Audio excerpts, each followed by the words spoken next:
Hey everyone, welcome to another video. Do you remember that time when USB ports used to look like this and this? Well, what if USB standardization never happened and every single phone manufacturer or any other tech manufacturer used their own proprietary cables? I think world will look very messy and confusing for sure. Well, thankfully USB-C is standard pretty much everywhere in the world now.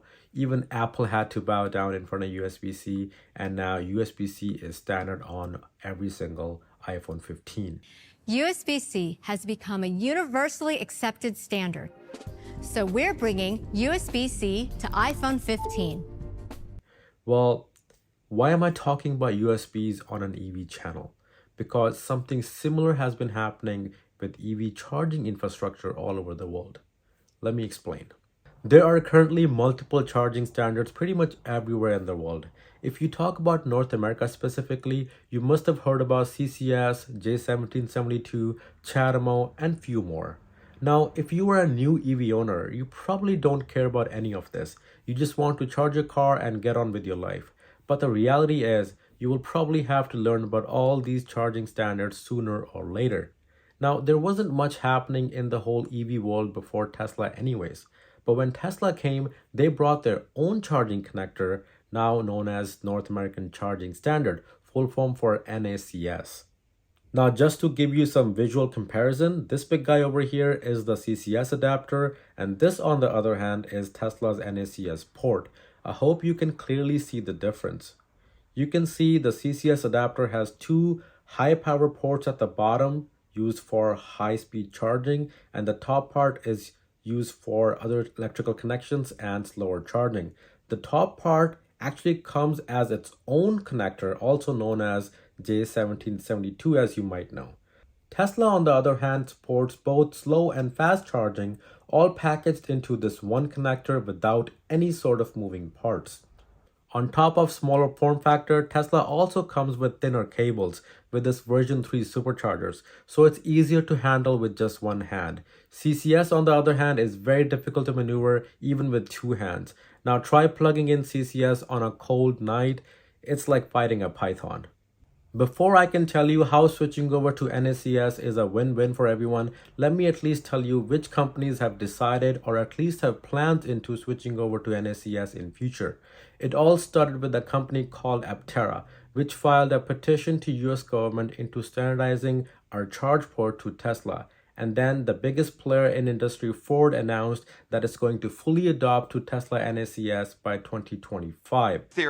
They like their locations. We like their charging technology. It works really well as well. So in 25, we're going to put their plug on our vehicle.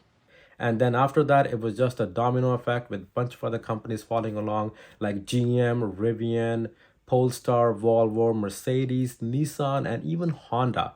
At this point, the Hyundai Kia group is still considering this as an option, but nothing is official yet. On the opposite side of the story, charging station companies like ChargePoint and Electrify America have also announced similar promises. Now we know that this is definitely happening. Let me tell you how it's going to help an average consumer and help shape the EV infrastructure going forward. Tesla recently hit their 50,000 supercharger milestone, and all of this happened under 10 years. Because Tesla understood the game early on. They knew that it was all about charging experience, so they went all in into expanding their supercharger network. They have perfected their network for design, reliability, and even installation now, where most of the chargers actually come pre-installed on a trailer and require minimal installation on site. You must have heard it by now that road tripping in a Tesla is a breeze, where you don't have to worry about any reliability issues or face any challenges. I think a lot of people are currently being forced into buy a Tesla because of their good charging infrastructure, even if they don't like the car or the brand. But if other EV manufacturers adopt NACS, I think it will open up a lot more options for consumers. Consumers can finally make their decision based on build quality, design, and other exclusive features. And I don't think Tesla fans have to worry about anything, because on the opposite end of the game, Tesla will also have to up their game by offering better design, better build quality, better charging speeds, and more products like a compact car or a minivan perhaps. And at the rate of they're currently building new superchargers, I think there's a lot more charging stations coming in the future.